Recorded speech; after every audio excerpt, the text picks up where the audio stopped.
probably the most obvious one, I'll just pick this one just probably because it's so well known as affordable housing as an issue. I mean, and that is actually probably the toughest challenge for, especially when we talk about architecture and urban design, because and the quality of life, because as we increase quality of life, uh, it's great for everyone, but then we're an open system, or we have people coming in. You know, we make things great here, more people want to come in, ergo supply demand, it gets more expensive. So that's something that is definitely a government. The free market won't necessarily uh, affect that. So that's when we need government to come in and help. Well, one of the steps we're already doing right now, which is obviously we have the grant programs, the funding programs that we have. Housing Works, which is a great program in Austin that and kind of works hand in hand with the city, uh, private public partnerships with developers and things like that. Those things will help. We should do more than that. We should have bonds to help fund that, and we're looking at that actually this year as a city.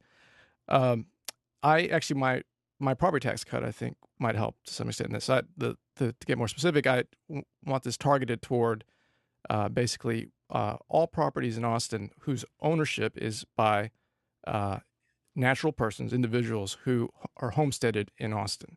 So that could be, residential or commercial and so forth. And the one other little part to that is if it's a commercial property, to get that tax exemption, you'd have to also have your lease business to either yourself as, a home mom and pop shop, or to a locally owned business.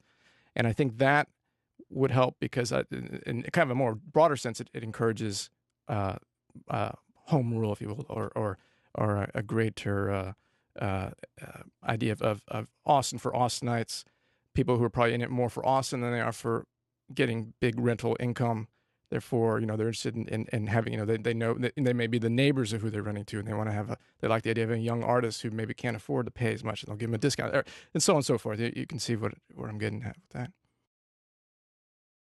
Yeah. I do support a rate increase to uh, in its general sense. I think we definitely need to look at what impact would it have on lower income folks. And but I think, and again, that's why I kind of would like to see more of a property tax cut, where maybe that helps offset what might be an increase in utilities.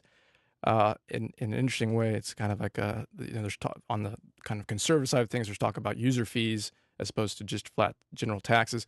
And I think there's, when it comes to something that has environmental impact or energy use, water use, there's actually some value to that. So, and especially considering how much drinkable water we spend on St. Augustine grass in this town, it's ridiculous. And I think that we should look at that, saying, if you're going to spend drinking water feeding your yard, there should be a way that you may not be having to pay as little as someone else who's actually just trying to survive drinking water, so forth. It takes a lot of energy. It takes energy to make water. It takes water to make energy, and so we're actually extremely inefficient, I think, when it comes to landscaping and such. And so that would be one of the first things I would look at. So conservation and energy and water, I see coming just from that alone.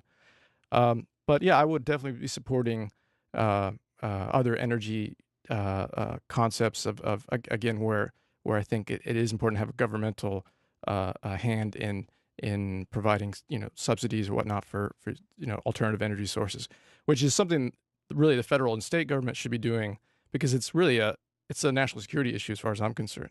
It's also an economic issue, and unfortunately, obviously, we have state and government and federal persons who are probably not aware of it as they should. And so if Austin has to be leading by example, I think we have to do it. It's actually almost ridiculous we don't have a rail system here in Austin. And in fact, hoping everybody knows, we actually did have a urban rail system in Austin before World War II, and it worked well. Yeah, and tying back to the environmental issues we were just touching on, if there's anything that should be on the top of the list, is transportation, because we are probably most inefficient when it comes to transportation.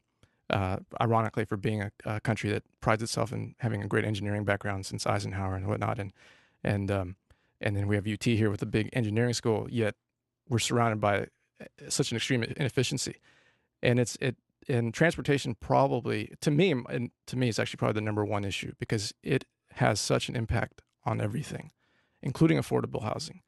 The cost to house a project that has a component for parking garage, say, that could be 30% of the cost of the project. So that's say the difference between a $900 a month rent for a unit to $1,200 plus dollars. I mean, that's so for people who are worried about affordable housing, that's a significant chunk of money, and worried about your paying for your utilities. So transportation is to me the keystone right now, and urban rail is essential.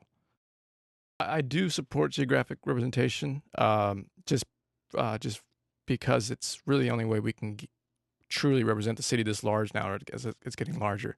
I mean, I could say that the current setup represents me well. I live in Central Austin. I care about the environment. And I appreciate that.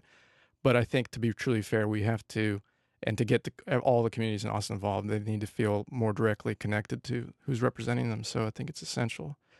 I support. I support the 10-1 plan. I support the hybrid plans too, if that's what will get us in that direction. And I feel I think that we should at least look at it as let's at least give it a try. I mean, I can understand a lot of people have reservations about switching, but I think it's essential and give it see what comes from it. That I think we'll be pleasantly surprised what happens when people want to get involved from every sector of the city.